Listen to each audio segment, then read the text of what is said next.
Good afternoon, everybody. Welcome to another edition of What's New in Kaiju. And tonight we are joined by Robo7 or John Bellotti Jr. I hope I said that right. I'm Italian. I should be able to pronounce that right. That should be the one thing. What's going on, No, man? you got it all. Very impressed. Thank you. Yes. How are you on this fine evening? I'm doing good. You know, we had a rainy Saturday, as you know, AJ, but today we rebounded nicely, a little chilly. And other than that, doing pretty good. Just gearing up for Kaiju Brooklyn 3 and some other fun stuff I got coming out soon, which you guys know about already. So, yeah, here we are. We're going to keep talking about it. And Leslie, of course. Leslie had an exciting day today. You coming back from seeing Terror of Mechagodzilla at the Alamo. How was the experience, man? It was really good. As a matter of fact, it was a fun time. Actually brought my X Plus gigantic series Mechagodzilla to the venue, and I'm walking through, and there were a couple of people. And mind you, when I'm in public, sometimes I have a mean look on my face. So sometimes some people don't know how to approach me. You know, I'm really a nice guy. It just depends on the day. But today I was excited. I was happy. I was going to see one of my most favorite Godzilla films. So I'm walking through the venue with this, and there were a couple of people who kept on looking at me, and one guy just kept on staring at me. I was like, "You want to take a picture of Mechagodzilla?" He was like, "Yes, but I didn't want to ask you because you look so pissed off." I'm like, "Yeah, go ahead, take a picture," you know. And it was a Japanese version. It wasn't in 4K, but it's really like the version that we see on HBO Max. Clear, wasn't grainy. It was a wonderful experience. And I think they're going to extend the some of the dates. I think the next date, at least for my theater here in Raleigh, North Carolina. The next date is this coming Wednesday.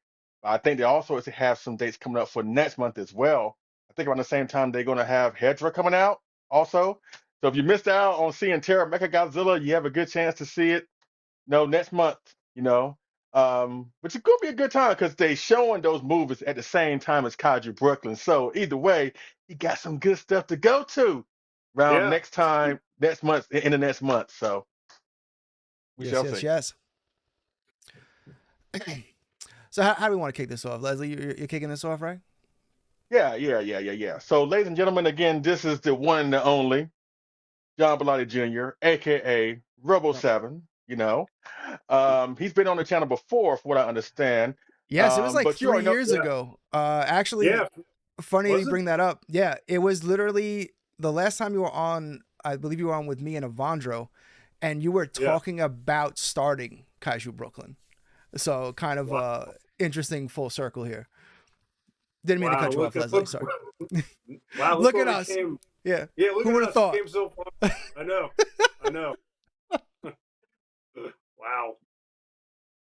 Yeah. So, and again, aside from you being the man behind Kaiju Brooklyn, one Yeah. of the best and coolest cons out there for us Godzilla fans. You know, Thank you. you're also an incredible artist. Honestly, you're the artist that I really go to the most. Really, the only one. I mean, I mean, with all due respect to the other artists that are out there, and there are some great artists out there. But for me, you're my favorite one. 'Cause I've got so many of your works. As a matter of fact, I'm wearing one right now. Somebody in the chat says, "Show it off." My favorite Nice. non-Godzilla movie, of course, War of the Gargantuan. We'll It's celebrate the 60th anniversary come July, you know.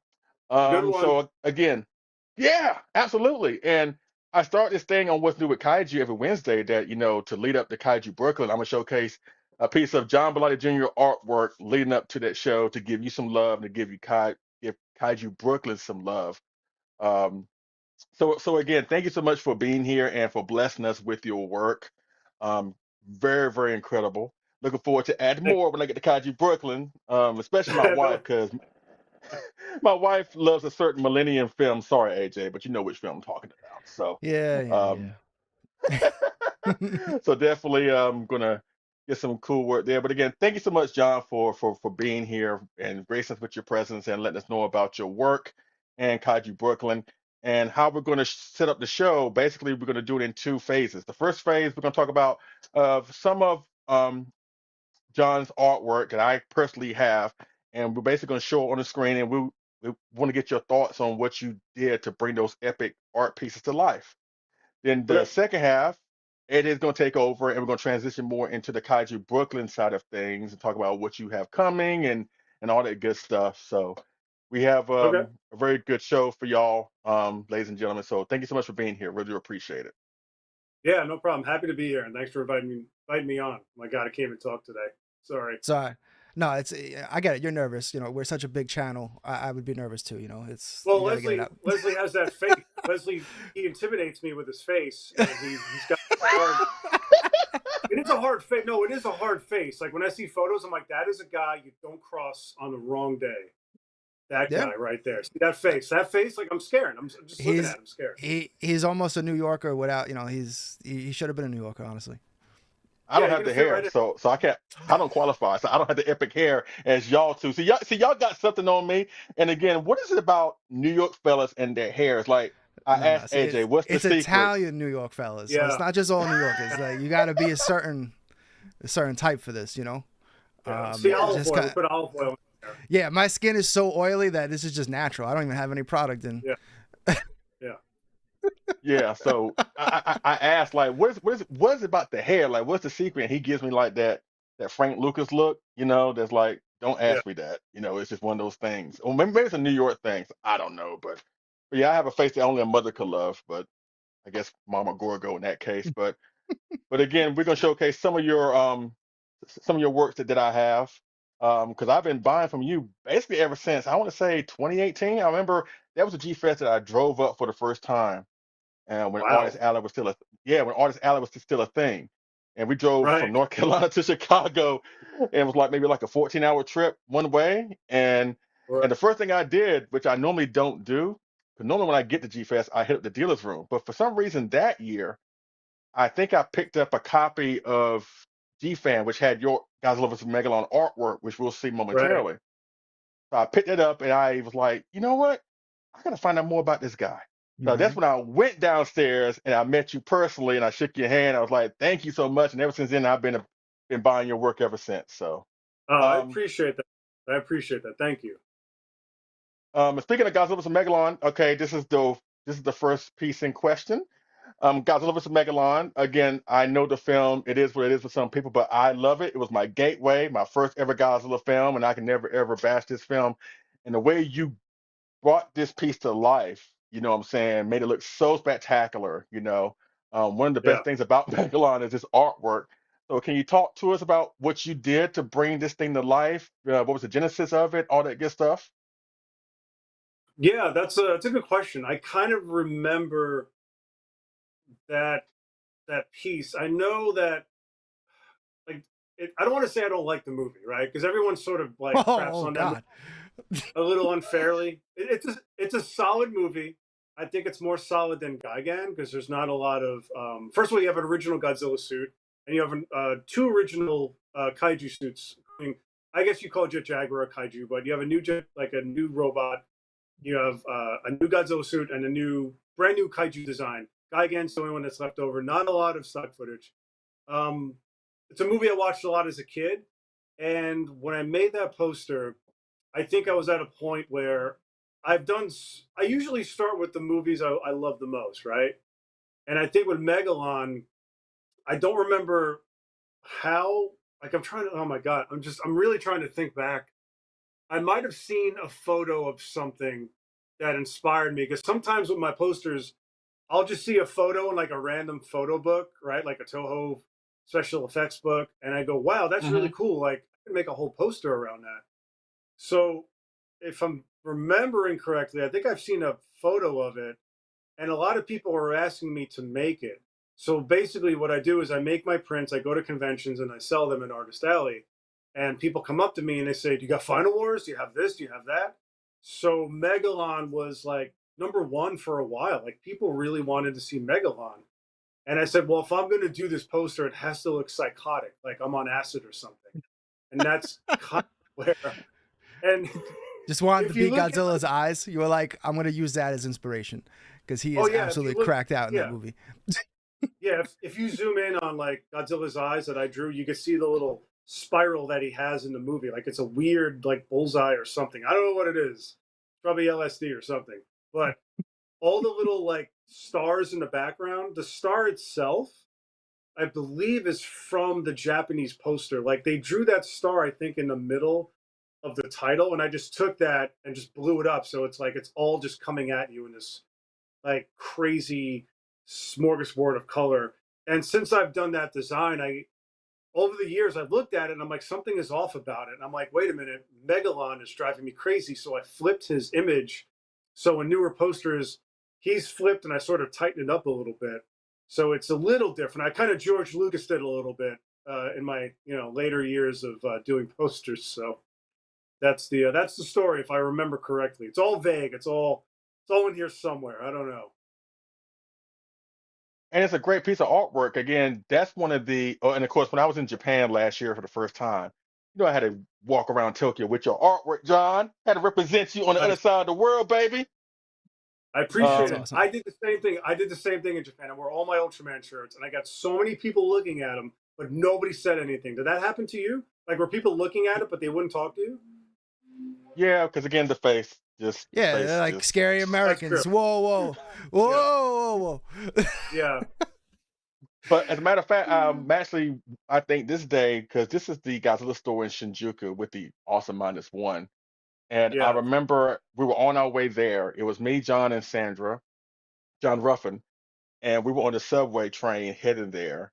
And the subway trains can be a packed experience. Fun. And I'm not Very saying fun. that in a bad way, but Yeah. I remember I was wearing that shirt, and actually there was I think there was an older Japanese couple, man and a wife, and the man, because when there's not enough seats, you stand up, right? And sometimes you can stand in Right. the middle of the aisle, facing anywhere, right? But I'm facing him, and he sees the shirt, and his face just lit up. He starts grabbing my shirt. He was like, "Oh, Godzilla, Mega Road." I was like, "Oh, yeah, that's what I'm talking about." Now, ordinarily, a grown man, I don't know, touching me would have got a punch in the face, but since I'm in a foreign country, I can't do that. Yeah, And you don't since want to they're take that chance. acknowledging again, Yeah. yeah, since they're acknowledging, in my opinion, the best artist work, I'm like, I'm gonna give you a pass. And plus, it was nice, really. His face just lit up once he saw the colorful montage and the monsters and stuff like that. And with that Yeah. poster, particularly, you got pretty much everything that is synonymous with that movie. The monsters, you got the one of the statues of Easter Island, the damn dolphin boat that we all wanted Yeah. as a kid. Yes. Gotta Like have you the did a dolphin boat. great job with that. I'm still Thank waiting you. for X Plus to drop something. Just give me anything. Give me the dolphin boat. Need it. Need it. I think Cast made a toy of that, if I remember correctly. Well, yeah, Cast makes everything, but They do. They make Yeah. it. yeah, it's like everything you could possibly. But they're this big. I need it like this big. Yeah. Actually, Leslie, you know what I bought when I was in Japan? I went What's with that? our mutual friend Helmi Adat from the Collect All Okay. Monsters group. I Shout met out him Helmi. Yeah. the first time I met him was in Nakano Broadway because I knew he was there and we were messaging and he found me at a Mandarake and we just went Okay. crazy. And I found the Cast Godzilla Jet Jaguar handshake toy. It's like it's Oh, yeah for Yes, like $40. And Helmi's like, you gotta buy it. You'll never see it that cheap. I'm like, I'm buying it right now. It's amazing. I had when I had went Mandarake, I had same thing, but it was the Godzilla Tower, and I was like, it's mine. Oh, Like I yeah, needs it. Needs it.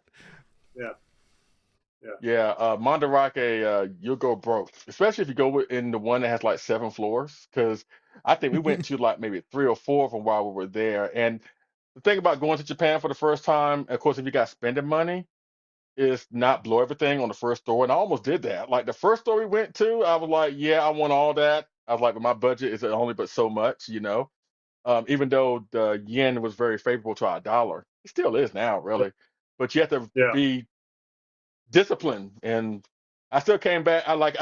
We went there with 3 bags. We came back with 7. So Yeah, that that's sounds what about we right. did. Yeah. But yeah, you did a great job with the Megalon poster. Now let's go towards the next poster, which is the epic and emotional finale of the Godzilla Heisei series. Of course, I'm talking about 1995's Godzilla vs. Destroyer. And kind of like, again, with the Megalon poster, you incorporated a lot of things that was noteworthy. There's a lot of things that we think of when it comes to the film Destroyer, Godzilla Jr., the Super X, and of course, Mickey. So again, what was on your mind bringing this piece to life? For that one in particular, it's how do I get all my favorite elements into film? And it's funny because this is one of the posters that, I've done so many Godzilla posters at this point, and now like I'm at the point where I'm redoing them because my style has changed so much since then. Yes. And this one is like top of my list to redo because I'm not Oh, satisfied with it. Nice. And I love the layout. Like I would love to redo Burning Godzilla because it's obvious which I used like which one was it? It was an early X Plus figure that I used as reference for The that. And gigantic. It looks like the gigantic. yes, yeah, and it's obvious it's what a gigantic. 30. The 30. It's like a 30 to me. It might have been. It's not screen accurate, which bothers me because like my OCD, I like to do screen accuracy as much as I can. And that one, I don't know. I just had a hard time finding photos because all the photos of Burning Godzilla are at nighttime, so you can't see a lot of the detail. So since I've made that poster, every time I see a Burning Godzilla photo that looks good, I save it, and I'm like, how can I make this work in my poster? But then I'm looking at Destroyer, right? And I'm like, well, he's got his mouth closed. I could do something where his head is sort of facing the viewer, and I could have the aggregate form and the flying form and the Super X and Mickey and the Oxygen Destroyer and Okay. the Maser tanks, just go all in on it. So that's kind of like, you know, top of my list to redo. I do have Mecha Godzilla 74 planned out. I just haven't had time to draw it. But I Oh, know a lot okay. of people like that one. Yeah, it's gonna be cool. But Destroyer, like this, like, all right, I'll talk about this piece. Like, I love the layout of everything. I love where I put the text, the little border. And the Heisei movies, I tried to keep a theme where each Heisei poster sort of had that border going around it. And the Showa era Right. posters I did sort of looked like a, very bombastic, very colorful Showa era type poster. And this, obviously, I wanted the Oxygen Destroyer in there. I wanted Mickey. If I do it, like I think I showed her this poster when I met her at Chiller Theater. I know I gave her the Okay. Biolante poster. She liked Biolante, and she said, "Oh, you drew my big ears perfectly." And I said, "Thank you. I didn't. That's really cool. I The didn't. ultimate Sorry. compliment. Yeah, no, it That's was amazing. nice. And she got my ears. I'm like, that's great. So I don't think I ever showed her this, but I showed her the Biolante one. But anyway, yeah, like I love everything I pulled off with this poster. It just frustrates me because I was still learning how to properly draw Godzilla. And it's all vector, by the way. I don't know if you guys are familiar with vector artwork. Um, Hmm. A it's little bit. not meant. Yeah, it's Adobe Illustrator. It's meant for doing logos. It's really not meant for doing what I do, and it takes twice as long to do this stuff. So all the years that I've done these posters, like the first 5 years, I could have had like 10 posters as opposed to like five because it just took me so long. Um, So but that's why I want to are you do it. still using that technique, or you've moved on from that No, now? I when I redid Mothra vs Godzilla, and from that point on, has all been either Photoshop, and then yeah, that one I redid, and that was the first one where I changed up my style more, Mhm. and I started drawing more. I used to draw everything on paper, scan it in, and color it. This was the first time I just started drawing everything on the tablet. So Godzilla and Mothra were drawn on paper, but the larva and the people were all drawn on a tablet. So this is where I start to make the shift. And when my full transition to like digital painting was my Gamera 3 poster. And that's the one that once I started with that, I never looked back. I never went back to vector. But it's a different style and it still takes just as long, but I could do like a more painterly look. And it's hard to see this stuff, like all that stuff in there is all vector. So that's all Okay. my vector art. And the only painted Godzilla I've really done are the -1 posters and the that's a lie. I did four actually. Whoops. No, so it's the two -1 posters and then Mega Godzilla 93 and GMK. I redid my GMK. So those are the only four that I have in like more of a painted style. So that's why I kind of say like I see this stuff and I'm like, oh God, like I want to like redo it. Yeah, all that stuff is all vector, if you could believe that. Nice though. But hey, I mean, it's just, as you go along, you just keep adding all those tools to your tool belt, and whenever you really need to come back to it, you're already in there. I want to share Yeah, one of my Absolutely. things. yeah, So, don't. nice. There we go. So this is one of the first. Oh my God, there we go. Good. So this was the first time I think you and I had ever spoke was remember Brian from Hop Toys was doing the UFO saucer, and if you bought one, your artwork came with it, and this was the artwork that came with it, and I think that was what led to our first Kaiju Live chat when I started doing them years and years ago. Right. But yeah, this was, I have this one. I also have the Godzilla vs. Mothra one, and then, I mean, for people that don't know, there it is. we had released a Audrey exclusive from Marmot through Kaiju Live, and John here did the artwork, and I wanted it to be from the deleted scene of the Little Shop of Horrors, and this was, you just knocked it out of the park. Actually, I want to ask you here right now, would it be okay if I made prints of this for Kaiju Brooklyn? I don't see why not. I'm just asking. No. Yeah, Okay. do it. Because we've never done prints. This is only ever available on the header card, period. But I thought it would be cool to possibly bring it to Kaiju Brooklyn. But yeah, this is one. Thank you so much for doing this, because this is kind of what started it all. When it was like, hey, why don't we start doing exclusive toys and maybe some of our own toys and stuff like that, and kind of gearing into where we're starting to go. And this was kind of the beginning of it.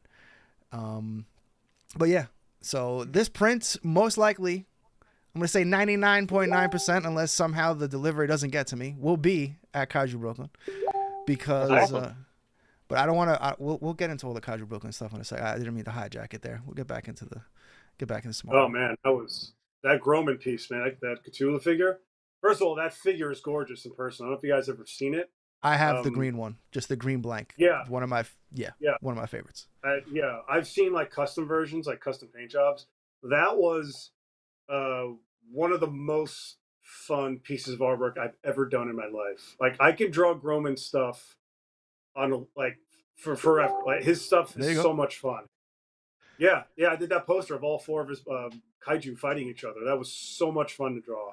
And, like, my other posters, I stick pretty close to like the photo reference, because I wanted to have that authenticity. But Groman, I just go off the rails and just sort of make it up, and it's so just freeing, and it's so much fun. And he's like the easiest art director to work with. Yes. And James, if you're listening, I'll do more. Let me know. I got plenty. I have so much stuff from our last conversation. I'm just going through my archives right now. These are all like, it's like the oldies here. Yeah, that was a commission that COVID. Yeah, that's a great shot. Another one.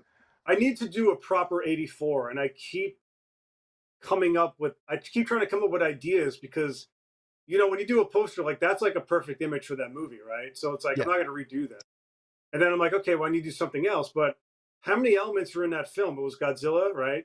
Shinjuku, Super X, and I can even do the nuclear power plant. Yeah, a couple buildings and a volcano. Right? And the volcano. I know what you can do. What? I know what you can do. Do the Cybot. What's that? Ooh, do the Cybot. Yes, Cybot. I can do Cybot. That'd be fun. But that Cybot hurts my soul. I can't look at that thing. I don't. Oh no! I can't do it. Oh, why? Nah, I'm throwing an X on that one. I can't do it. I can't. I don't like that design. It just. I like the suit. I like the 84 suit. I don't like the Cybot. I'm sorry. It just hurts my soul. That's fair. Oh my God. That's fair. It's terrible. Fair. It's fair. It's not fair. It's not fair. Some people love it. That's great. Yeah, only two people. Yeah. And as for Kaiju Live, can we get some raws in the chat? This is such a fun piece. Thanks. Really taking me back here. Wow. Yeah, man. I literally found, as I was trying to get everything together, I had an old Robo7 folder. I was like, yeah, let me just bring up these two. Like, that's man. Hilarious. So from one of our old conversations, from probably like 5 years ago, I'm digging up stuff. Like, yeah. Oh. It's almost embarrassing. I've come so far as an artist, and it's almost embarrassing seeing that stuff. But some of it still impresses me. I'm like, wow, I was crazy. Like, why would I do all that? That's insane. Oh, I mean, sometimes it's part of the journey. I mean, I can't tell you how many times these layouts and how much like I nitpick. Leslie will tell you, like, after every show I rewatch the episode and like, what can I fix, what can I make look better. That's why we started a little late, because this layout somehow vanished on me and I don't know how. And I was like, where's my 3-cam vertical? Let me build that real quick. But and then I'll go back and watch like an old Kaiju Live show from like 5 years ago and go, oh my god, it's like that's what the show used to be like. It's like, so it's always cool going back to the journey. Which, Leslie, you got any more, or can I segue into some Kaiju Brooklyn? I tell you what, if you showcase the Ultraman one, and then we can transition over to the Kaiju Brooklyn side of things. I think I sent you an Ultraman one in the email, or is that all that you got from me? I think that's all I got. I mean, does this help? I got this. I could be a live prop for you. Yeah. Because that's exactly what I have. I got a red one, but still, it's the same thing, same epic artwork. But of course, John, it's pretty much common knowledge now that you have ties to Tsuburaya, and this artwork of Ultraman is really, really, really awesome. Even though I know Ultra 7 is your favorite warrior, like me. So again, how did you bring that piece together, and what has it been like for you, basically living in like a lifelong dream of working with an actual tokusatsu company, probably the most famous one in Japan, really. So how's that experience has been for you? Mostly positive. I mean, there's a few drawbacks, right? Like you sort of have to stay in the lane because of the lane of like their requirements, because you like my Megalon poster, like I probably could have showed them that design like with the colors, like but with Ultraman, and they might have like winced a little bit, and I don't know, like at this point I have a great working relationship with them, so I could always pitch them some ideas. But early on, they were very strict about a lot of things. Like the shirt that AJ has on, that was a design I did a few years ago. And when I sent that design into them, that was like the first design I did. I redid Ultraman, I redrew him, and he's painted, digitally painted, and the other ones are all vector. Now, there's another character on there that I think it was do you stand up or just raise a shirt? Where is he? Yeah, what's his name? He's got the it's getting freaky now. Might see something. No, you can lower it. You can lower it. right next to Dragon. It's Leslie, oh my god, I'm forgetting the name. He's got the pointy head and he's got the little radio box. He was in Shin Ultraman. He's right. This guy? Right there. Yes, him. Begins with his. Oh god, this is so embarrassing. You don't want me to. You don't want me to attempt the name. I can tell you that. Who is that? Is that Mephius? No. Is that? No, it's not Mephiles. Mephiles is up there. Oh my god, this is like drive me crazy. Chat. We need a save, chat. We need Who is that? Who is that? Who's that Sagen? Who's this guy? Ain't that the one that turns into the Ultraman clone? Ain't that him? Yes. I don't know his name. I don't know his name. I'm so embarrassed right now. Delete this. Edit this out. Yes, I'll clip this out after, I promise. Yeah. I had to like redraw him for the design, and they sent me 13 pages of notes of changes to make on that one shirt alone. And that was like, welcome to doing artwork. Since then, like the changes are so minimal because now like I've learned when you're playing with someone else. That's Zarab. Oh my Zarab. Yeah, I knew it was a Z. Thank you, Paul. Thank you, Paul. Thank you. I knew it was a Z. That's about the closest I got. I'm so embarrassed. Don't tell Tsuburaya. Get rid of my license. But no, they sent me a list of like 13 pages, and I was just like shell shocked. I'm like, oh my god, and I was like, I got to get these done. And now I've gotten it down to like a pretty sweet science with them. Like I know like what they're looking for, what I can get away with, what I can't, and I get responses like overnight now. Like I went from like weeks to like overnight, and that's because I proved myself to them. Like I showed them what I can do. I stick to the script, so to speak, and that's helped me down the line with future designs and also working with other properties as well. If you want to segue into that conversation, Leslie. See, that's the thing. Because again, I know it can be kind of difficult. I mean, I've heard stories of how, not like exactly, aliens, right? I'm pulling out my old Yeah, stuff, man. Pulling up some old stuff. Yeah. I, I know it can be difficult, like working with these companies, and I mean we've heard horror stories about how Toho can be very micromanaged and all that stuff. Right. Um, so it has it been difficult in that sense with Tsuburaya, or are you just more they trust your vision now, so pretty much anything that you do now, they just say, okay, go with it. Yeah, pretty much. The last correspondence I had with them, I'm doing an Ultraman Nexus design. Nexus is one of my favorite shows. It's kind of like a modern day Seven, Leslie, for you for your Oh, information. really? Okay. Oh yeah, no, it's like the X Files meets Tokusatsu. It's super dark. No Okay. one smiles in it. It's a good sign. It's very much in the vein of Ultra Seven, and it's one of my personal favorites. And I showed them the design before I drew it. And I said, "Oh, I have some concerns," and they were like, "John, we trust you. Just whatever you want is fine." I'm like, "Okay, cool. Like that's all I need to know." That wouldn't have happened like 3 years ago. So that's how far I've come with those guys, and I'm thankful for it. That's awesome, man. Yeah. Absolutely. And you know what? I know Ultra 7 is your favorite, but I hate to put you on the spot here. When it comes to Subaraya, when it comes to Ultraman, outside of 7, do you have 5? I mean, I know Nexus, but do you have 5 other favorite Ultra Warriors or their shows like Tiga, Dinah, Taro, Leo? Do you have another 5 that's like your favorites? Oh yeah, and the list is always like right. So Seven is number one. Then Zero, which he doesn't have his own show. He's just like a movie character. Gaia is probably the greatest Ultraman show that ever lived. Gaia has Really? Ultraman Al Ghul. Yeah, because there's two Ultramen, and they have opposing viewpoints on how they want to defend the planet. Like Gaia defends Earth, and Al Ghul, I'm sorry, Gaia defends all like humanity, and he defends planet Earth. But Al Ghul is like Gamera 3. He's just protecting the Earth and its animals. He don't care about humans at all, and he doesn't care about Yeah. Ultraman Gaia. Gaia is just in his way, and it comes to a head where they're fighting each other, and I'm like, what is this? This is insane. So Gaia it's like Gaia 7. Tiga is really good. Tiga is very dark as well. Um, Mebius is good for people that like the original series because it's like a greatest hits of Mhm. everything. Also, Blazar I love. Max is another favorite of mine. Nexus. So those are kind of like always in my top. And Ultraman Z. Ultraman Z is amazing. You guys got to check out Ultraman Z. I still got to So check out those Ultra Q. I Ultra gotta Q start is from the great beginning. too. Yeah, but Yeah, you those did are like like Interesting. my Ultra Q. I do. Uh, Interesting question from the chat. John, is there any Ultraman, Ultra Kaiju you do not want to do because of the infinite details or just design? yes, any sort of mechanical kaiju. Mostly. So Really? here's a fun here's a fun thing.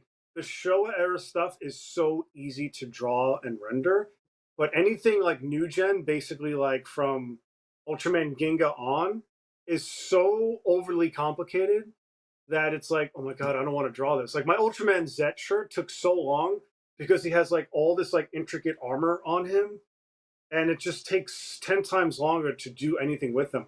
So don't even get me started on like the multiple armor forms because it's like Blazar. If I drew all the Blazar forms, I'd still be drawing the damn thing because it's so detailed.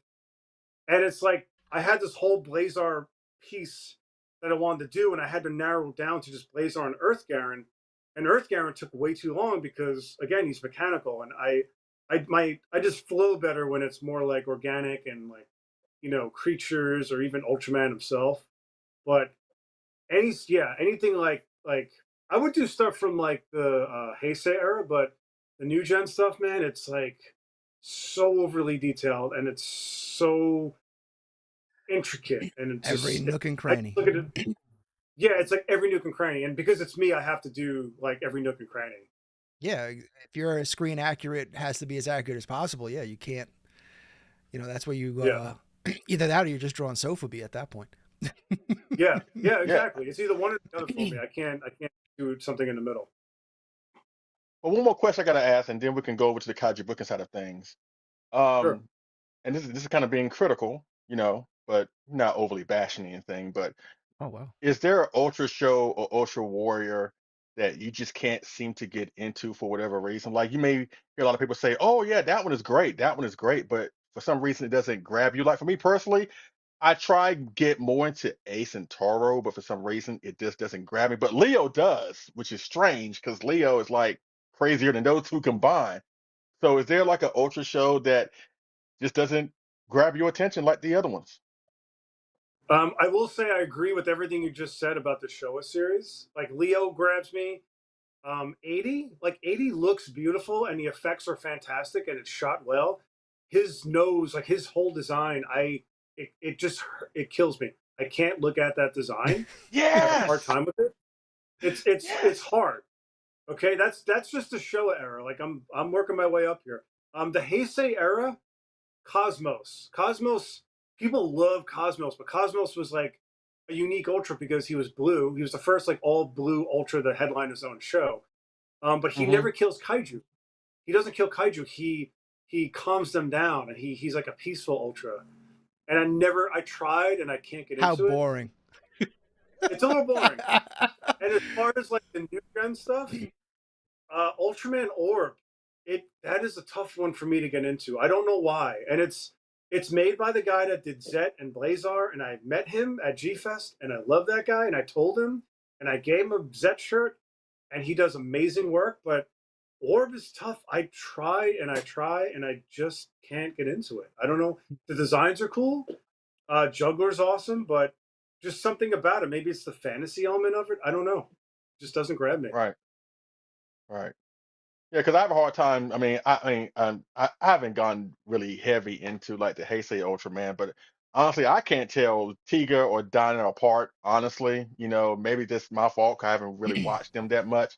Or maybe I'm just an old guy and set my ways, and like if it's not show, I'm not going to watch it. But I know at some point I probably will. But I just want just to get your brain or pick your brain as relates to that.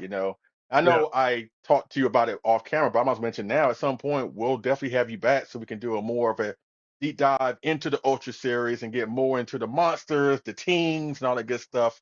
yeah, Since the franchise is celebrating its 60th anniversary this year, so we'd love to have you yeah, back for that. But yeah. thank you so much for answering the questions, Ultraman, and your artwork thus far. And so now let's transition over to the Kaiju Brooklyn side of things, and I'm gonna let AJ spearhead that. So AJ, go for it, my man. All right, before we jump into that, do have one more question from the chat. Will John Okay. ever do some non-Toho kaiju such as Galil? Oh my God, Gaia. I'm not even gonna say it. Gorgo, Gulala. Gappa, Gulala. the Galalala. You're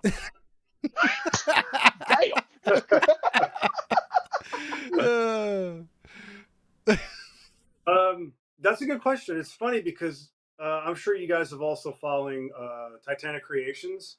Yes, sir.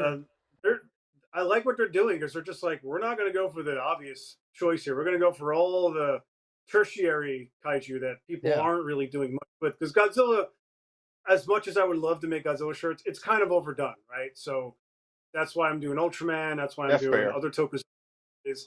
But which when I saw that they post, such yeah, as I am doing yeah. Kamen Rider, and I will debut the first T-shirt design live tonight, either later or now or whenever. But I will show you guys the first shirt hot off the press.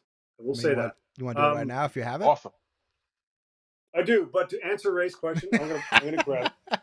Sorry, Ray. Ray, by the way, I met him in Shinjuku in the Godzilla Hotel in the lobby. That's how I met Oh, Ray, by the really? way.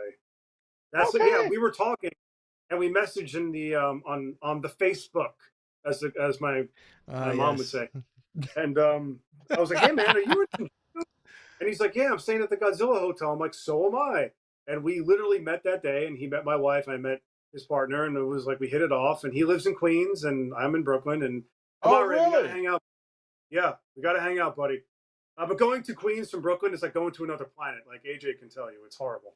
Um, so let me get back to the question. It's not that So bad, but it can be if you bad. go on a if you go on a Sunday morning, it's fine. Just don't go any day between Monday and Friday at any time.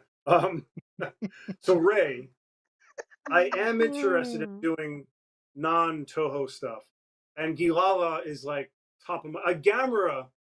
Gamera is top of my list, followed by Gilala. Gilala was one I love his design, and I love that movie more than the Gappa movies. But it always comes down to the fans. If there's a demand, then yes, of course I will do it, and I have no problem drawing it. So and continue Jurassic Park. No, I'm not a fan of the movies, the later movies. I've only really liked the first one and like most of the second movie. Um, I'm kind of getting away from doing movie posters just because it's like I've done so many of them, and it got me to a certain point. But I wanted to sort of, turn into Super Saiyan a little bit. It's like I was normal human form, and I wanted to upgrade my power scale. So that's why I got more into the lights and stuff.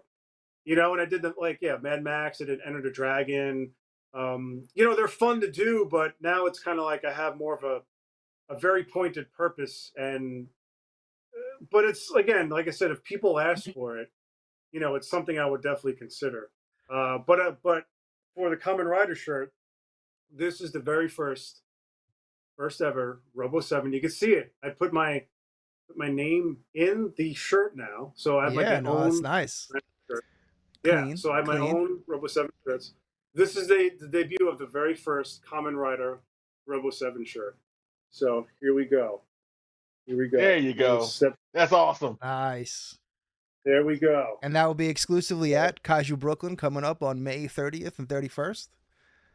That is correct. This will be available at Kaiju Brooklyn. And then I'll have 2 more designs coming out later this year. Awesome, man. That's awesome. Congratulations, my man. Congratulations. Yes, sir. Thank you. New that was York. a big fish catch. Big fish. I'm very happy I got it. So, speaking of going from, obviously you started out as an artist and really trying to make your stamp on everything, how did that work into the evolution of what gave you the idea for Kaiju Brooklyn to pursue it, and going back from, because I know this is technically the 3rd one, right? But isn't it technically also the 4th one? Wasn't there a test? There was a test run, right? So this is technically Kaiju Brooklyn 4, right? I got that right. This is the 4th. Yes, this is the 4th one, not including the 2 screenings that we've done since then, or 3 screenings. So it's an interesting thing because the first show was very small. It was only like 20-something vendors in a small space. And it was like proof of concept. And halfway through KB2, me and my partner Anthony were running around. It was so crazy, and it was like way over, it was so packed. And we said to each other, like, okay, we have something here. Like we hit onto something, and this is working. And there was points there in KB2. I'm like, this is going to turn into Woodstock 99. Like, this is going to get out of control. Like, I was like really concerned. And I said to Anthony, like, we need to get like a team, and we need to get more people. And I drunkenly met Lily. Lily is, she is integral to the vendor hall. Like, she literally runs the entire vendor hall. And she's been like one of the greatest assets to the show, on top of Henry, who does all our guest stuff.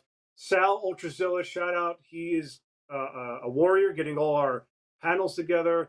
And then we have Jason and Andy, and those guys are like maniacs, and they just run the panel room. And they have, Andy is just like, comes in with these crazy ideas. We have Tiffany, who shows up day of, and she helps out. And we have like a few more people that like Jay, who helps us with merchandise at the show, and Nicole, who like checks people in. I feel like doing like an Oscar acceptance speech or something. But it takes a village, man. It takes a village. It does, no. And I said, the only way for this to work is I need more people. I need a team, and I can't do all this alone because I work full time, and I'm gonna die. Like it's gonna kill me to do. It's like planning a wedding every year. So once Lily came on board, KB3 was so easy, but KB2 is what told us we needed to expand, because I can't have just 20 vendors every year. The show's not going to grow. I need a space to grow. So we moved upstairs literally to a 10,000 square foot vendor hall, packed in about almost 75 vendors plus guests and artists and everything. And it was insane. It was absolutely insane. And everyone said to me, this feels like the real Kaiju Brooklyn 1. The other 2 felt like proof of concept, and this felt like the first real one.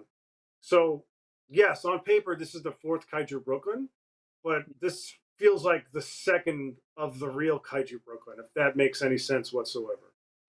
No, I get this is its final form, so to speak. So and you kind of brought it up how, you had to bring in more people to manage it. So would you say, as an artist first, that, your attention to detail and all that stuff, how did that translate, the whole perfectionist mindset, how did that translate to running a con and going like, Like, do you bring all those kind of tools into it? Like, all right, let me draw up my layout and fill in all the blanks. Like, did being an artist and also your line of work as well really help you make I that was going to say, decision of yeah, like, I'm going yeah. to, I want to run a convention because unfortunately some other conventions are not allowing certain things. So I want to do my own thing. Like what, Right. how did, how did your art and as well as your line of work come into play in this? Well, we probably talked about it in the first show, but Yeah, let's been remind quite a bit. everybody. It's been a while. Yeah. My day job is I'm a scenic painter for film and television, right here in New York. So I'm a union member. I've been doing it for 16 years. And 6 years ago now, I became what they call a charge painter. And a charge painter runs the paint department. So I have my own crew. I have my own like paint tools and everything. And I go from job to job. Currently, I'm working on Dexter Resurrection season 2. I run the paint department on that. I did Oh, season 1. I just did a J-Lo movie. So I've been busy. And 5 years ago, I didn't, or 6 years ago, when someone asked me to do this job, I didn't want to do it. I was like, I don't want to like run anything. And I reluctantly, you know, pushed it off for like a year. I was like, I don't want to, let me think about it. Let me think about it. And I realized like if I don't do it, then someone else is, and then I'm going to be stuck working for someone I don't want to work for. So I was like, let me just be the change I want to see in the business, right? So that gave me a lot of experience with coordinating with different departments, with making something happen from nothing. Okay, and right around 2023 or late 22 is when I got the Ultraman license. Early 23, I released the shirts, but if you guys remember, Hollywood went on strike for 8 months of 2023.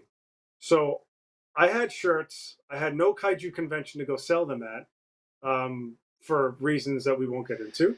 Um, but I had other conventions to sell them at, just nothing was coming up because it was February. And I had my Ultraman shirt, my Ultra 7 shirt, and I was doing little events here and there. And I've been trying to do something at Industry City. And AJ, you've been in Industry City, so you know Japan Village. Yeah, And I tried I so good. tried getting in touch with them. Yeah, it's a cool place, but I just we couldn't make anything happen with them. So around that same time, all these different things were just sort of lined up. And it just was like, you sort of have to take your opportunities when you can, right? And a friend of mine mhm. who works in Industry City, he makes bass guitars. He said, my friend Anthony has a new black box theater space and he's looking to do events because he wants to fill out the space.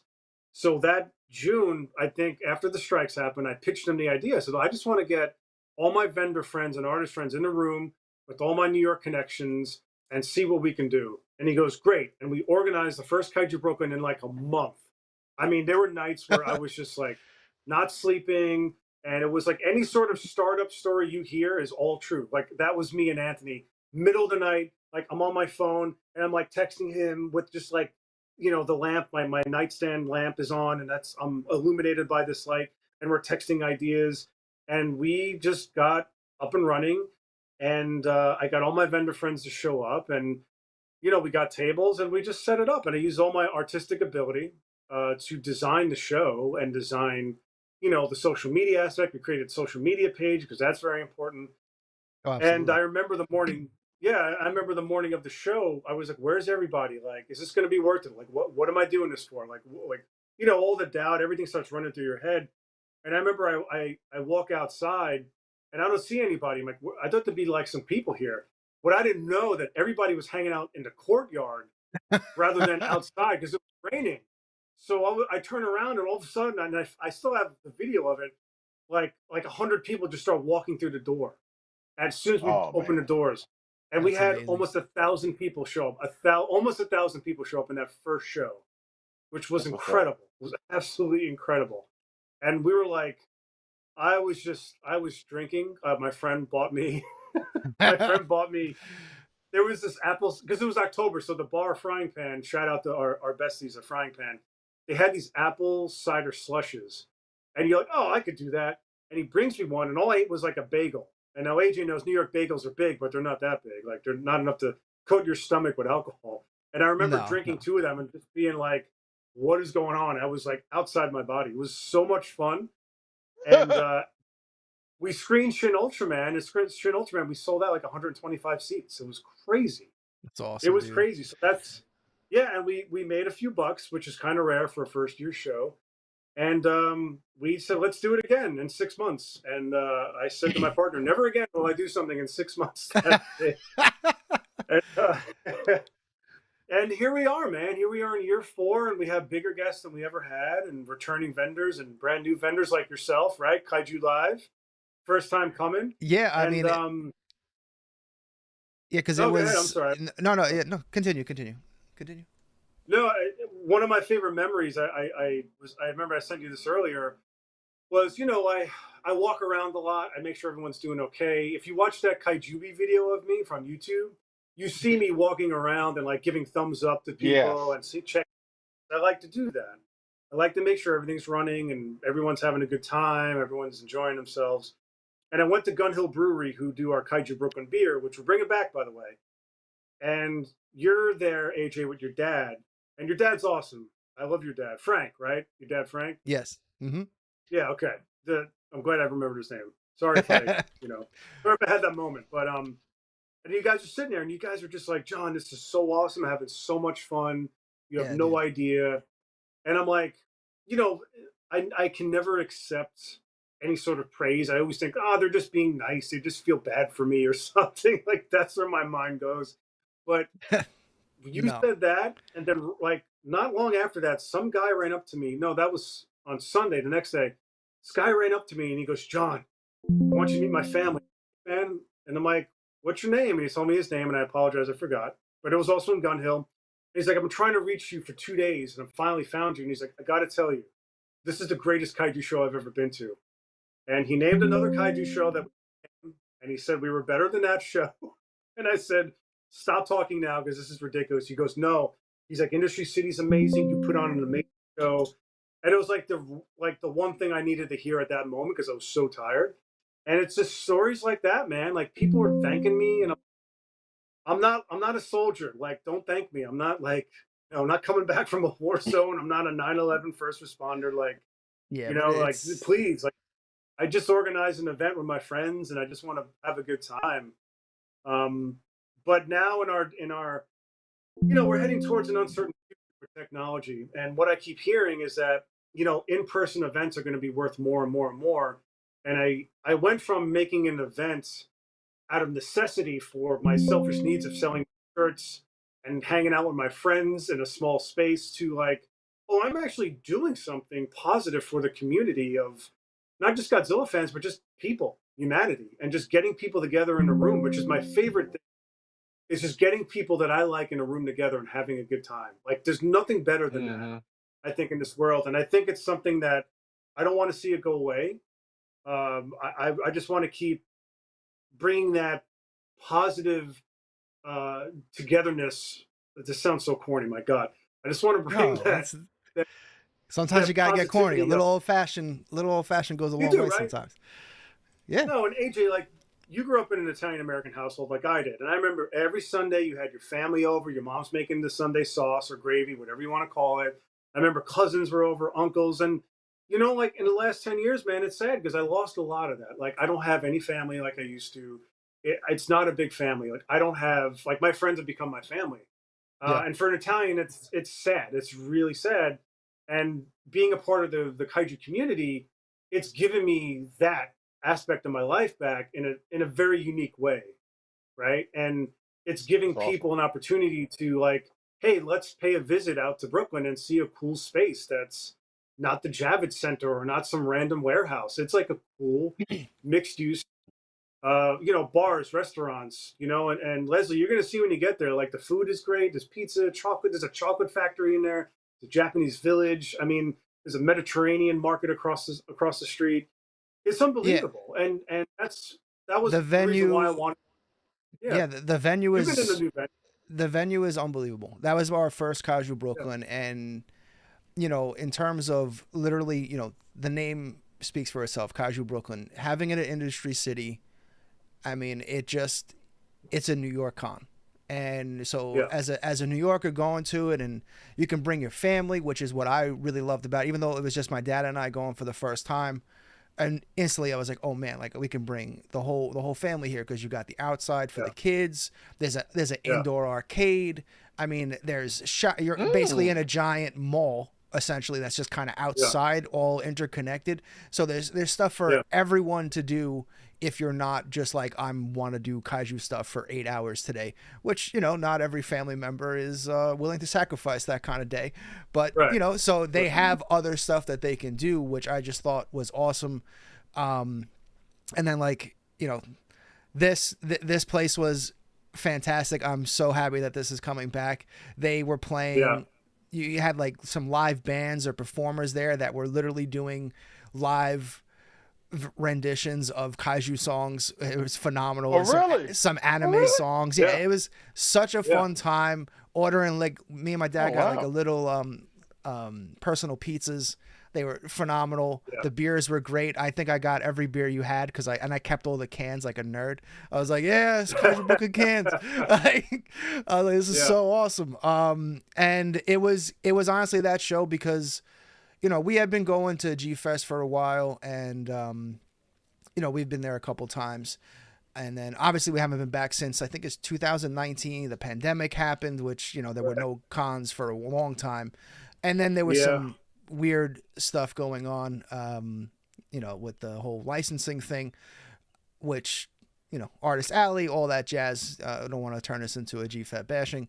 But, you know, so going to this and just seeing, you know, so many artists there, and like the return of like a big Artist Alley, because that was one of the disappointing things for me, going from one of the I think I went in 2014 to G-Fest, and the Artist Alley was huge. And then when I went in 2019, you know, I had just had Abby at the time, so we brought the whole family, had a stroller. I couldn't even bring the stroller down the aisle in Artist Alley. That's how like small it was. And I was like, what's going on? Like, I was like, this is, I remember this being twice the size, and now I can barely walk through it. Okay. But you know, so Kaiju Brooklyn, it's the layout of the vendor's room, the big windows, you know, so much light comes in, natural light, which is just refreshing. And then all the guests that you had. So that was when Dad and I were like, all right, we've never vendored before, and we're going to do it. So if you've been a fan of Kaiju Live, this is the first time we're ever vending. And of course, Dad is crazy. And Dad was like, well, we got to get a corner. So there we are at C2. We will have a corner. And just like you, I'm pretty much just started like ramping up, like, holy shit, this is a month away. I got to prepare. I've never vendored at a con before. I've just been to a couple. So I'm like kind of scrambling, like, all right, I got to get this. I bought a power pack, like my own like, generator thing, just in case, because I don't know how the electric's going to be. So, you know, really excited and also nervous at the same time. Like, going to bring all this stuff. Is anyone going to buy anything? Like, you know, all those, like you said, all those doubts kind of like run through. But, you know, I honestly, I can't wait. I think this is going to be so much fun. And you are bringing some incredible artists here. Like, obviously, you know, Groman, who, we're going to have some stuff there, to reveal from Groman working with Kaiju Live. But, you know, if you've ever talked with Groman, he is one of the nicest individuals probably in the community, just an absolute pioneer of toys. You know, I mean, he's pretty much worked on almost everything from the 80s to now. It's kind of crazy, this dude's resume. And then what other, I got a bunch of stuff, so just bear with me. Octeal is going to be there. I will finally be able to get a Kaiju cream, I hope, because I should kind of have dibs, right? I'm a vendor, I think, so I should be there first, so I might be able to slide in through the VIP section. You gotta go through Sandra first, buddy. You gotta go through Sandra first. You ain't coming till Sunday, man. I'm gonna be there Friday. Okay. If you want that smoke, hey, that's big. You and her. Yeah. You know, we'll settle it. Tom Whalen's gonna be there. Dope Pope's gonna be there. So like in terms of again bringing some great artists to this convention, it's just awesome to see, man. And Dopo's Yeah. been doing so much cool stuff, a lot of stuff with Titanic Creations and whatnot.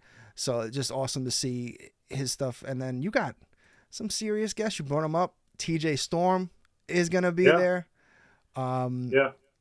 Which as someone that made the Spiral 2019 Godzilla, I am absolutely bringing mine for him to sign the header card.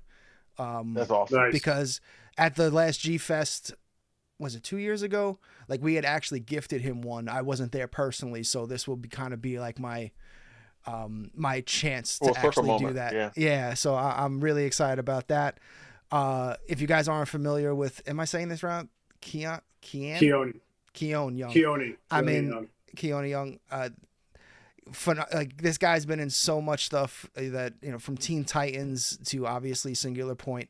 I mean, his voice acting is pretty legendary. So having a guy like that on, I mean, Kaiju Brooklyn is jam packed this year. So what, kind of leading to the future of, you know, obviously this show and then forward, what are you looking, you know, is there any particular like dream guest that you hope will ever be a part of Kaiju Brooklyn for the future? Like something that you're eyeing? Oh yeah. Yeah. Oh yeah. Yeah. Yeah. There, yeah. None of them live over here. That's the problem. Well, of course. Well, that's usually usually the case. Yeah, that's usually it. Yeah. I have my list for next year already. Ooh, okay. You know, and it's a cost thing, right? It's always like, you know, can we get one? Can we get two? It's like I try to do like a marquee guest, and then I try to build around them. You know, it's like building your basketball team with Michael Jordan around him, you know, or LeBron or something. And it's no disrespect to any of the other guests whatsoever. But what I like to do for the guests is I like to get different people from different genres. Like my dream is to get like a big name from Godzilla, a big name from Ultraman, a big name from Kamen Rider, and a big name from Super Sentai.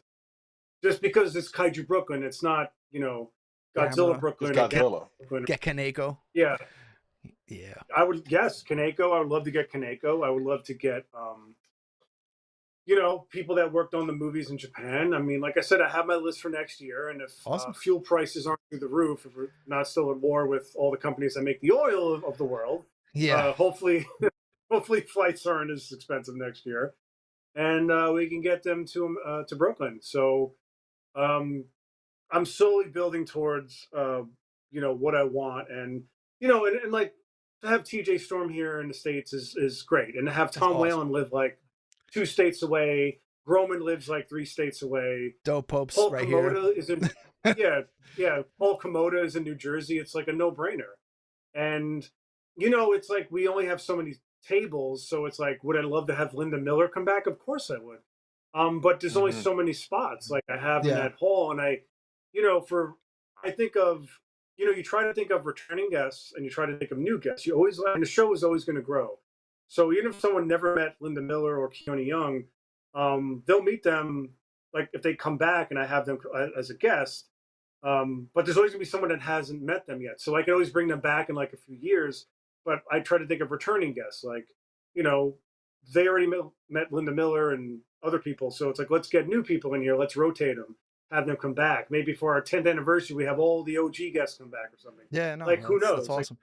Yeah, Linda Miller was a big want. highlight for us last year, especially my dad. My dad was ecstatic that Linda was there. We got some good pictures, and she's just a phenomenal person. Right. Yeah, she's super sweet. And again, like, I'd love to have her come back. I'd love to have, you know, the lunar Wolf Ranger come back. Andrew, I believe his name was. He was cool as hell. But you know, I try to keep things fresh. And like I said, there's no reason why they can't come back. You know, Keone's local, and he, you know, I was like, well, you live right across the river. You might as well just come back to the show. It's like so easy. Yeah, you know, he's gonna take an Uber over it, so it kind of makes sense. But that's awesome. Yeah, and I like to get, like, last year we had Rashad Santiago, so I wanted someone that, you know, worked with practical effects. So that Paul Komoda worked on movies like I Am Legend. He worked on the Acro like Ultraman kits. You know, he's works with his hands, so I wanted like a craftsperson. And yeah, when you should look up his work. The guy is a wonder kind. He's a He's a genius. Like I wanted to burn my sketchbooks after I hung out with him and looked at his work.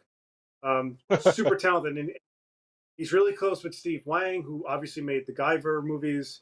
And Steve Wang is also another genius. So it's like I'd love to have both of them come to the show. It's limitless. It's really limitless. Like I'd love to do a little bit of what G Fest does, a little bit of what Monster Palooza does, what Monster Mania does. 5 points, just kind of combining all of it, but never losing sight of the tokusatsu aspect. Yes. Like I'm not looking to add. Can I add like 50 anime vendors? Sure, and I could move the show to an even bigger venue. But you can have anime vendors at a kaiju show. It doesn't work. It's two different genres. There's a little right? crossover, but it's like you said, it's too much. It's a big gap. It's a big gap. Like Guyver, Evangelion, like they sort of fit. Gundam is sort of like, it's teetering. Right Yeah, it's like right there. Transformers, I mean, I'm not opposed to that stuff. Like I welcome it. People like it, but like kaiju, we never have our day. We never have our time. And now we're sort of peaking. We're getting to this.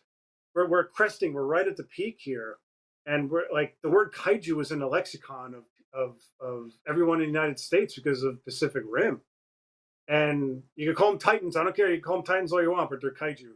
And I think I want to just take what is always a small part of these shows I do, like New York Comic Con or Anime NYC, and just expand that. So it's like, oh, now you have like, it would be like me, Dope Pope, Lenny Romero, and Mark Dos Santos and Anime NYC. It's like, why not just get all these guys in a room together with all my other vendor friends and just make this community event? And that's kind of how I look at things. That's my long-winded answer, by the way, for your very simple question. Oh no, the longer the better. That's what she said. Whoa! Oh my God! Look, I set my own self up for it. It just happened. Sometimes I'm not co-signing that. I ain't co-signing that one. Stay quiet on it. We got someone in the chat that's really wants Shark Party QQ, which I believe is a cosplay chick to come, but I don't know anything about that. I'm just saying this guy's been in the chat all day about it. Oh, no. Yeah. We did have a nice cosplay element to the show last year. Jet Jaguar was awesome. He was like the star, and Ames, our cosplay guest of honor, she's doing an amazing kaiju suit for this year. I can't wait for you guys to see what she's doing. Oh wow! But we had all these we had some Kamen Riders showed up. We had Super Sentai, and they just showed up and took photos. And I was like, wow, this is what I want. I want all these people to come out to this show. Like it's happening. Yeah. And it's again, I used to be a big into fighting games and video games. So also seeing there being a game room there was also really cool, which I think is back again, right? The gaming is also back. Yes. So we have Tokukate is coming back with all their hardware. So we have a new venue for the game room. It's going to be in the literal game room. So the game room that exists has skee-ball, it has the Capcom fighting games, and we're taking over the back, sort of like back section of it. Oh, that's awesome. Tokukate's going to set up. So we'll have it for both days. And then the Ultraman card tournament is also going to be happening in there on Sunday. So we're excited about that as well. So what is this is going to be a phenomenal show. I hope Dad can make it through all of it. Dad's health's a little up and down. I'm going to have to bring a bunch of energy drinks. Be like, Dad, wake up. Come on. So from last year to this year, what from people that showed up last year, and this is kind of, I guess, my final question and Kaiju Brooklyn related. So for people that went last year, what is something that you're very excited to be bringing this year that wasn't there last year? Obviously the new guests, the new vendors. We also teamed up with, do you guys remember Choose Your Own Adventure from back in the day? The book series? Yeah. We're working with them. We made the announcement on our social media, but they're going to be a big part of the show. We're doing a story walk with them. So there'll be different, I don't want to spoil too much, but basically you'll see the sign in like a window of like an establishment, right? So we collaborate with like Gun Hill Brewery, Frying Pan, Brooklyn Made, all these different places in and around Industry City.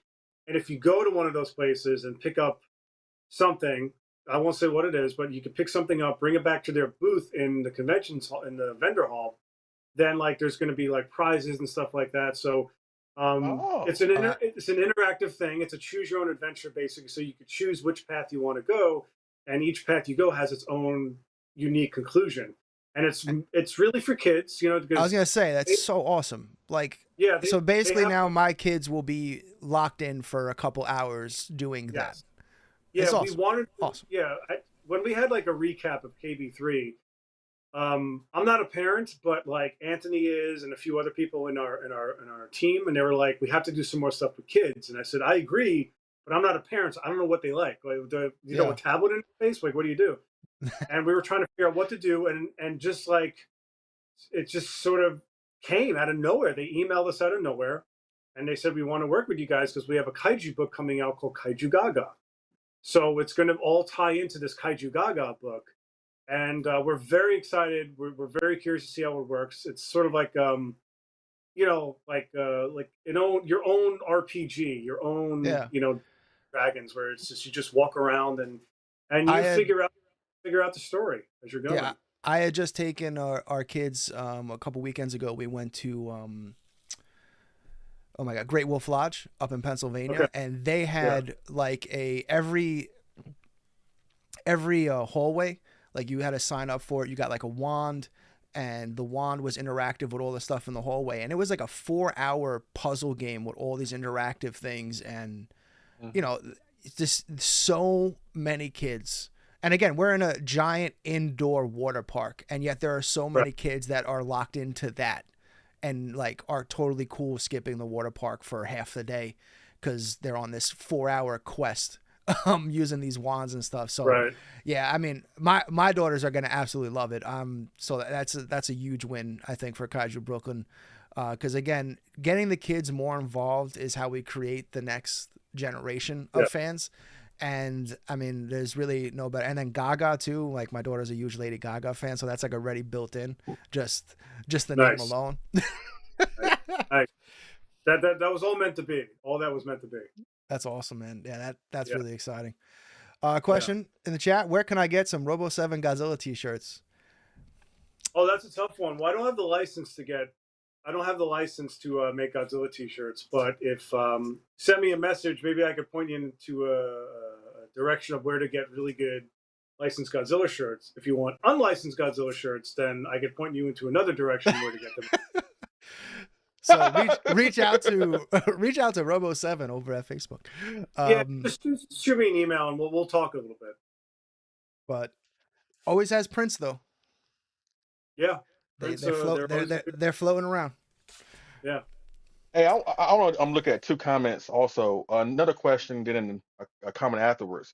Ray2D2 says, any possibility of making future KBs more than 2 days? Oh my God, yeah, I can't wait. Like that'll be. We're slowly building out Friday to be part of the show. Like so, Friday this year we're doing a kickoff party at Frying Pan, and then we're doing our like art show, our kaiju art show, which we had submissions from all over the country. So I have people coming in like for the first time just because their art's in the show. Oh, So that's awesome. yeah, and like last year the art show came at the last minute. This year we're really building it up and we really opened it up and expanded it. So that's going to be a huge part of our show. And like, we want to do Friday night screenings, maybe we do a preview night. But I can't wait to do a Friday. Like I really want it to be a 3-day event. And my hmm dream, I don't know if it's possible, but when the Super Bowl comes to town, they take the whole week leading up to the game, and every day is some sort of Super Bowl event.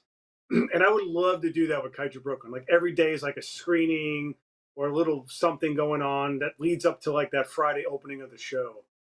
That'd be kind of incredible. Like New York Comic Con, San Diego kind of do that already, but they don't start till Thursday. So Yeah, that's kind of the dream because like we get so many panel submissions and ideas for the show that we can't do it all in 2 days, yeah, and it's tough. And then you're like, well, do we put it all on Saturday because that's the busier day, or do we build out Sunday? And it's like, well, we have to spread it out. I mean, it's a 2-day show. You're coming for 2 days. Come see everything. That's going to happen in 2 days. But with the Friday, then we get more panel submissions. We could do more card tournaments, extra vendor room day. So yes, Ray, it's what I always say is Kaiju Brooklyn tells us when to expand. They tell us when to get a bigger space. It tells me when to get certain guests.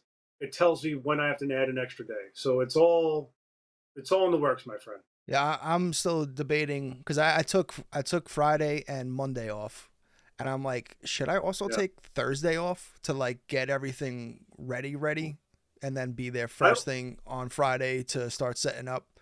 And then I believe there's the VIP party Friday night, right? Something like that. It's no, it's not.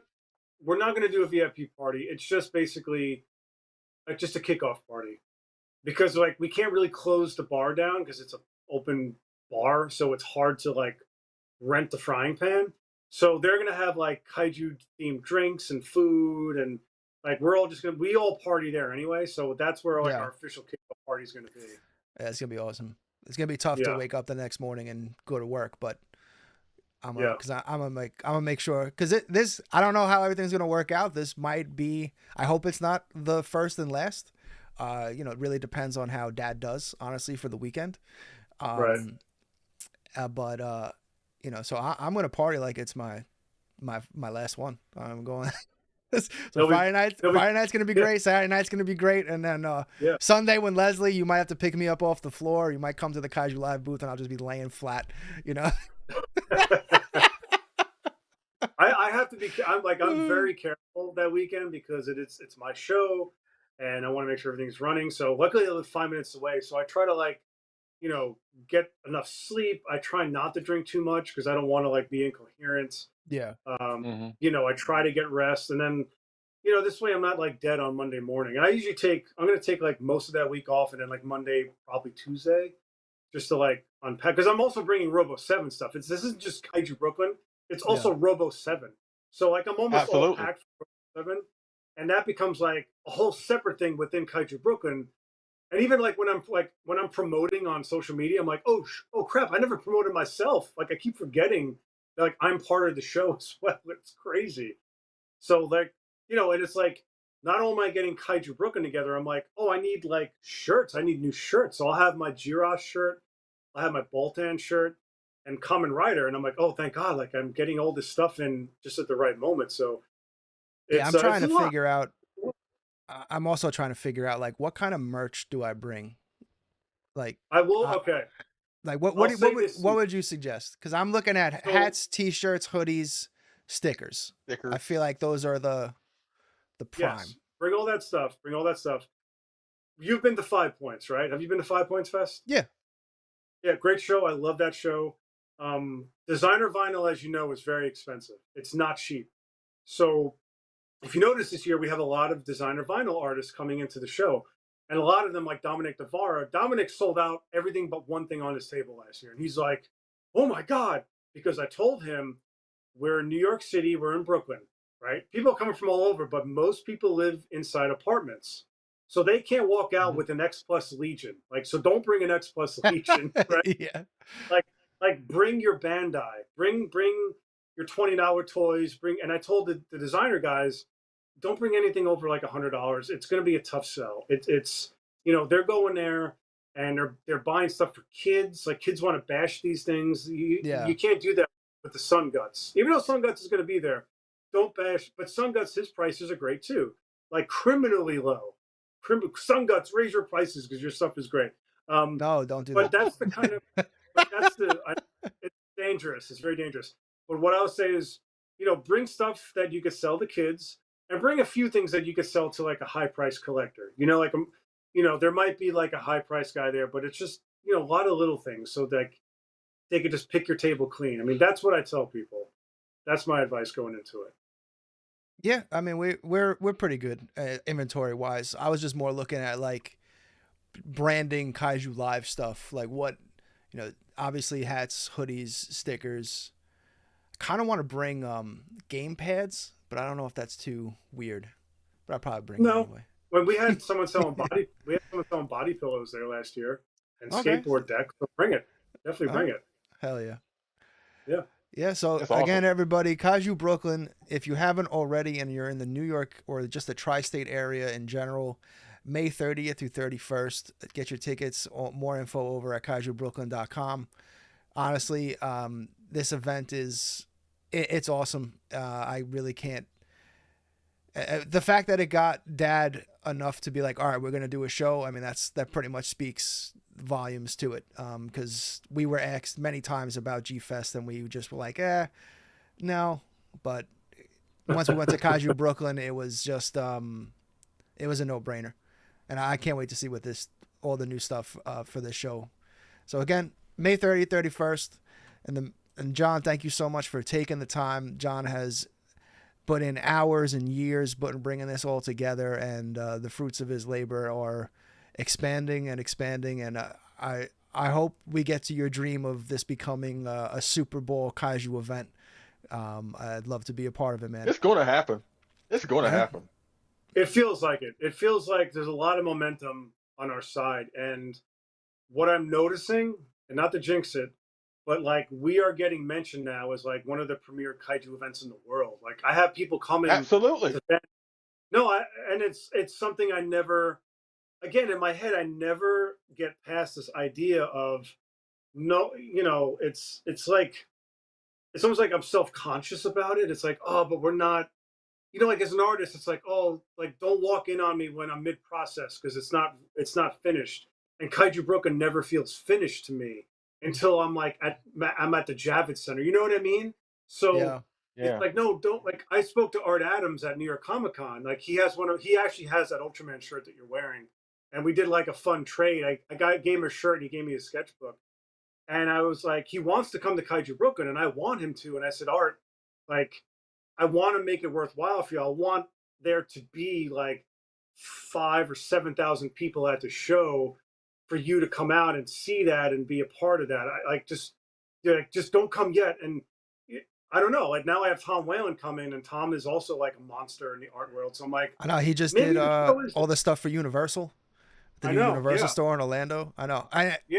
That's one of the crazy things for me, right? Is like, I've been doing this small podcasting, whatever you want to call it, for several years now. It took a little bit of a break, and now coming back with Leslie and really, really loving doing this stuff. And, I go back to like all the artists that I've worked with, and it's like, it's kind of crazy. Like, again, like you and I, we worked on the Audrey header card. Tom Whalen just designed the last two logos, like the KLTV logo and the Square Table logo. I got prototypes that will be showing at Kaiju Brooklyn from James Groman. It's just, it's crazy. Like it's just, but it's nuts. It is wild to just see how everyone's trajectory has been going up, and shout outs to all the New York guys, me, you. I love seeing Dope Pope ascend and getting a lot of his stuff turned into figures and stuff like that. It's awesome, man. It's awesome. Yeah. Yeah, no, it's like I said, I'm feeling a lot of the love. And, as a show promoter, I'm always going to feel like it's not ready, it's not complete.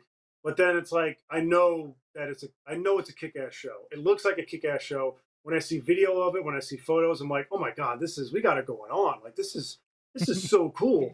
But it's always hard to like step out of that mindset of like when you came last year, like, I wish I could like switch bodies with you just for the day so I could see what it looks like from an outsider's perspective. I know. I was like, oh, John, we'll buy you a drink. And you're like, I'm good. Like, you were locked in. You were locked in. I was locked in, yeah.